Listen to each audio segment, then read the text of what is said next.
Hemos visto hasta ahora cómo se crearía un avatar y cómo podemos conseguir que nos lea un texto. En este caso hemos utilizado, por ejemplo, la opción disponible en Boki.com y ahora vamos a ver cómo podríamos aprovechar ese avatar para, por ejemplo, crear un vídeo que nos sirva para hacer la presentación de un curso.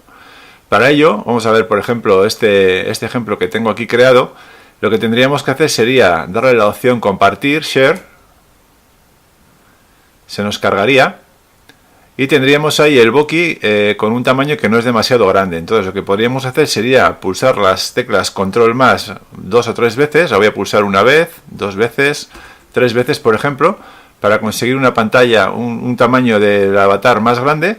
Y luego lo que haríamos sería simplemente coger el Boki Screen, decir que queremos grabar un área determinada y marcar pues el trozo que nos interese. En este caso podría ser, pues por ejemplo, algo así, de manera que podemos utilizar el avatar sin que se vea el logotipo superior. ¿Vale? Y a partir de aquí le daríamos a iniciar. Aquí está puesto la cuenta regresiva, hasta 3, hasta 4 podemos poner. Y una vez que empezamos a grabar le daríamos al play. Kaixo eta ongi etorri. Ikastaro honetan ikasiko duzu bideoak sortzeko eta zure klaseetan erabiltzeko behar duzun guztia. Prozedurak, plangintza, erremintak, teknikak, dena Armeria eskolako bideoen erabilpena gelan ikastaroan.